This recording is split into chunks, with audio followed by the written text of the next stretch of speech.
What is up, Sports Geeks? It's Josh here back with another fantasy football video, joined by Alec. As always, Alec, last week we had 12 receivers that you need to be looking at in rounds 1 through 12. The week before that, we had 12 running backs you need to be looking at in rounds 1 through 12.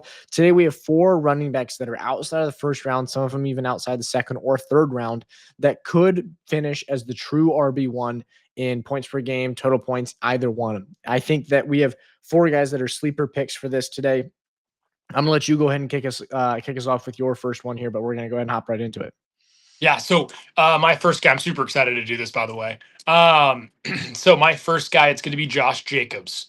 So Josh Jacobs had a monster year last year, coming over from the Raiders, to the Packers. Marshawn Lloyd. So this is the kind of the reason. I'll give you a little backstory. So Marshawn Lloyd hurt his groin again for the 14th time during camp. I think it was yesterday. So he was going to most likely push for a little more split of the backfield than it was last year. But if Marshawn Lloyd's going to keep getting hurt, Josh Jacobs is going to have basically this backfield to himself again. It was Emmanuel Wilson last year in Josh Jacobs, but I'm thinking that Josh Jacobs is probably going to get around 65-70% of the snaps again. Last year, he ran for over 1,300 yards, rushed for 15 touchdowns, finished around like 17 PPR points per game. This is a crazy stat from Josh Jacobs, and I think this is the key to potentially unlocking his RB1 overall season. He only has 1 receiving touchdown in his career. So it was last year. It was the first one of his career.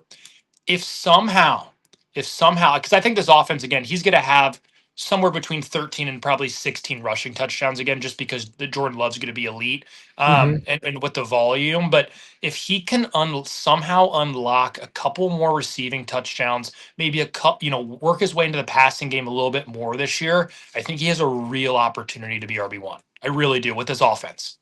Yeah, no, I love it. I mean, he's currently going as RB8 and 17th overall. So you're getting him mid to late second round. And I agree. I mean, I think this is one that he's been around for a long time. You might have gotten burned by him. I mean, several years ago, but this is a guy that has finished as he's led the league in rushing yards, what, 2-3 years ago? Yeah. And so when you're on a much better offense, not even mentioning, we look at running backs that play in good offenses that have the potential to go for 18 touchdowns.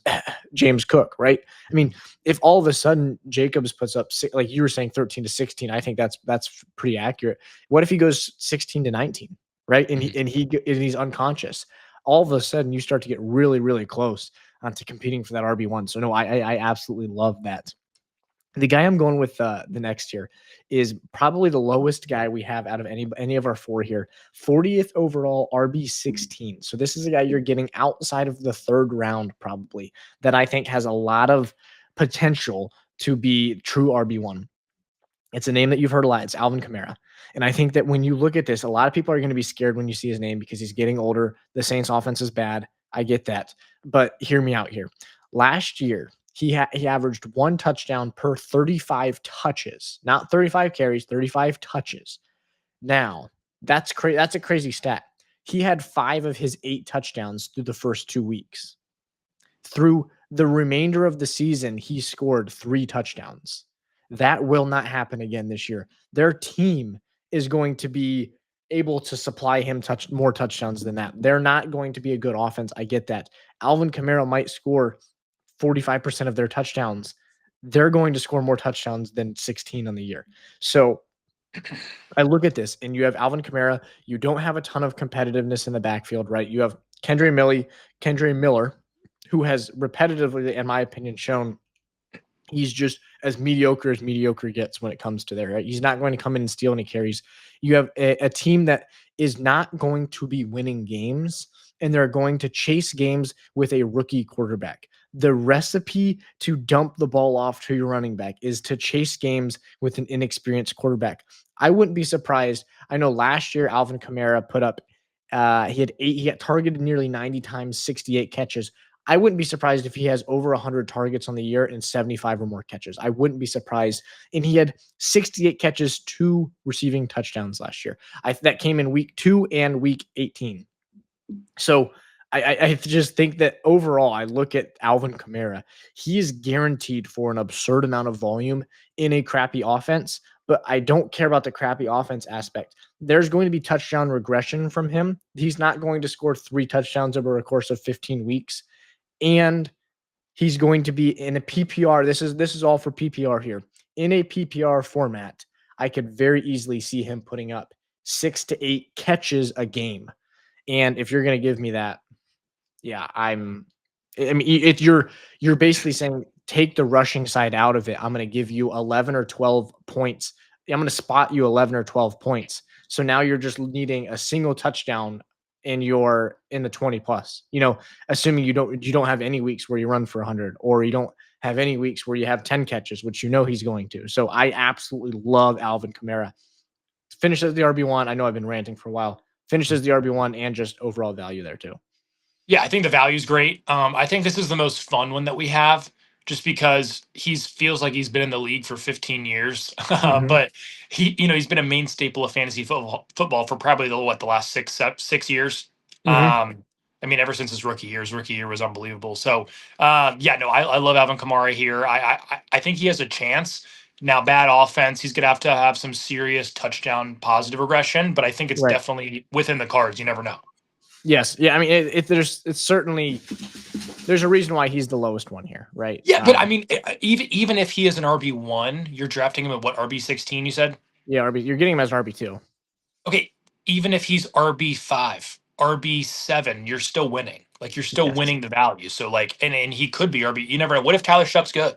Like, what if? What Mhm. if? You know what I Well, mean? and think back to like the crazy receiving seasons. The dog in the background's found the squeaker toy if you hear it. So think of like the crazy receiving seasons we've seen out of a running back, like Austin Eckler's absurd season that he had with the Chargers. When did it come?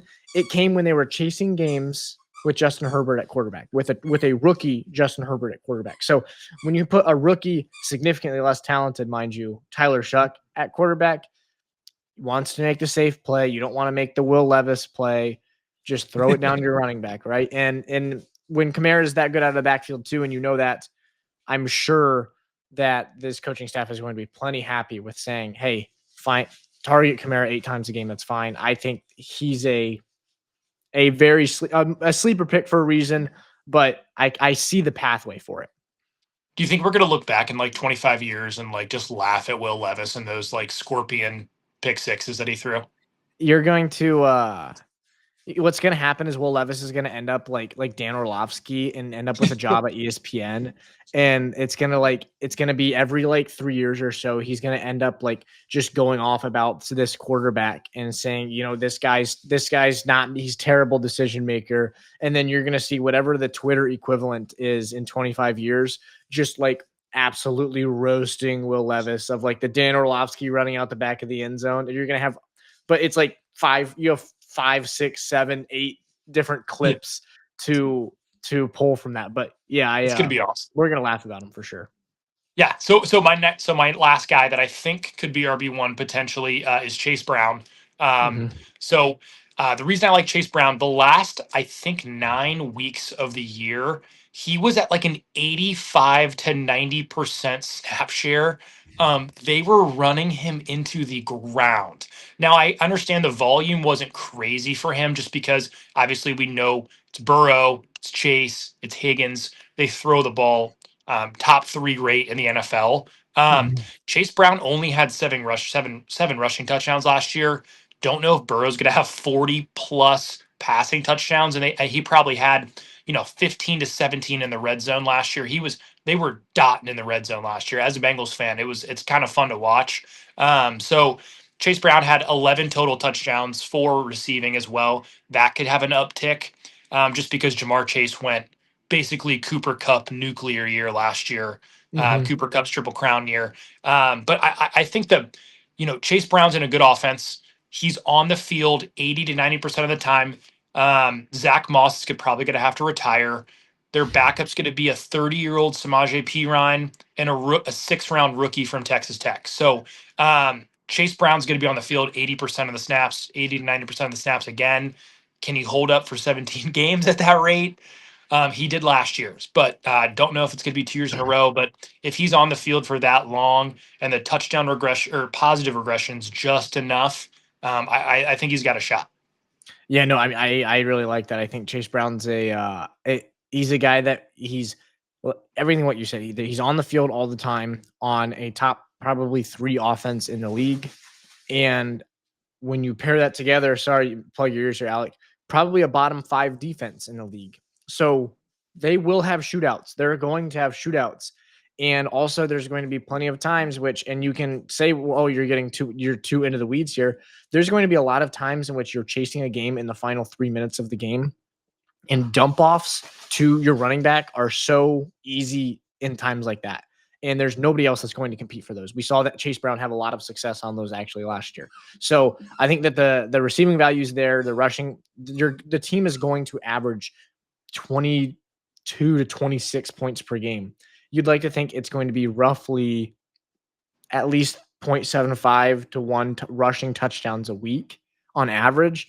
In not many, I don't think anyone else is going to get those other than Chase Brown. When you're in a pass heavy offense, Chase Brown's going to be all your carries. So I Yeah, love the value there. and you're in an offense where like the QB isn't now Joe Burrow's big, but he's not like a Josh Allen, a Mm-mm. Lamar, like a Jalen Hurts, where he's going to vulture touchdowns on the goal line. Right. Right. The So only I mean, yeah. So go yeah. ahead. Yeah, I was just gonna say the argument I could hear people make is the offensive line, right? And I understand that, but I think the volume would outweigh the offensive line in a situation like this, because and also just the threat of passing when you have Chase, when you have Burrow, Chase, and Higgins, you're not going to put 7 in the box. You're not going to put 8 in the box. Like you're just not That's going what I was to. about to say. Like, I mean, Joe Mixon 8 on this offense, and I mean, not prime Joe Mixon's probably better than Chase Brown, but I'm saying like there's an opportunity to potentially lead the AFC in rushing, depending on if King Henry plays all 17 games. But there's Joe Mixon led the AFC in rushing with maybe the worst O line in the history of the NFL. In this same scheme. So what I'm saying is the scheme does allow for rushing yards Yep. If the passing offense is on. Yeah, absolutely. And I would bet a lot of money that passing offense is going to be on with the trio they have there. So I'm going to go to the fourth and final guy that we have here today. And this is a lot shorter of a case that I have here for Jonathan Taylor, RB9 overall, or RB9 20th overall. So you're getting him late second round. Last year, RB7 in points per game, right? And he was 5th in carries, 11th in touchdowns. So I'm thinking we're seeing a little bit of touchdown regression, positive regression, maybe from Jonathan Taylor here. He did have 11 rushing touchdowns, but I think Jonathan Taylor is a guy that has the ability to, in any week, he's one of the few running backs I think in the NFL that is a complete running back, absolutely complete running back. He has the ability to make any defender miss, and to put his shoulder through a linebacker and stay up. And he's got home run ability to hit a hole and hit 19, 20 miles an hour and outrun anybody on the field, while also having the ability to, on 3rd and 3, put his shoulder through somebody and fall forward for 4 yards, and do that on first and 10 for 6. And so I think that Jonathan Taylor, I understand DJ Giddens there. I think for everything to work out for Jonathan Taylor to be RB1 overall, DJ Giddens has to have some fumbling issues early, right? Or an injury or something like that, right? Just that there's no share taken away from him. If something like that happens and Jonathan Taylor's healthy for 17 weeks, every single week I could very easily be convinced Jonathan Taylor's going to have 100 yards and a touchdown every week. So it's when you have somebody like that, I think it's very easy to see a clear pathway to the RB1 if you get in games where, okay, you're in week 3 and he's got a 4 touchdown game, right? Jonathan Taylor is very capable. We saw it at Wisconsin of 250 yards and 4 touchdowns. Unlikely, but when you have somebody that can go off like that, I think it just makes the overall finish of a running back 1 much more feasible. Also, I just think this offense is going to lean on him so much. Yeah, if Jonathan Taylor plays for 16 or 17 games, which we haven't seen since he actually finished his RB1 Yeah. in his second year, if he plays, he averages 90. So for his career, like 90 rushing yards a game. Like if he's healthy and he's playing, he averages 90 rushing yards a game. So the year that he finished RB1, he went nuclear for almost 2,000 yards, but he also had a couple long, like screenplay touchdowns I Yep. think that all you need is one or two the whole year, and he's in that combo because that's Yep. all it takes. That's 30 points. That's an extra 35 points, whatever it is. Like that's what he needs to kind of vault himself from RB9 to RB, 1, 2, or 3. Yep. Absolutely. I'm looking at. I'm pulling up last year. What the um. Nah, it's not working. I was trying to pull up like what last year's like the difference between RB like 9 and 1 was. Yeah. Obviously, Gibbs and Saquon went nuclear last Well, year. even D. So Henry. I mean, yeah, King yeah, Henry was crazy too. I wanted to put King Henry on this, but the problem is, dude, he had his volume last year and his stats were nuts, and he still wasn't like super close to yeah. like RB1. So it's like, what else can you do? Like, what Right. else can he do? Well, he's currently being drafted 12th overall, right? So it's like Yeah. you're at the fringe of like for this, we said have to be out of the first round. You're at the fringe of whether you fit that or not. And there's guys in here that you can build the case stronger. You can see the upside more, right? Whereas, yeah, like you're saying, I mean, Derrick Henry. Yeah, he had 2,000 yards and like 20 touchdowns, and he was and he was an RB1. So it's like, what else can he do? Yeah, no, completely agree. So those are 4 running backs that I mean all have sleeper value to finish as RB1 on the year.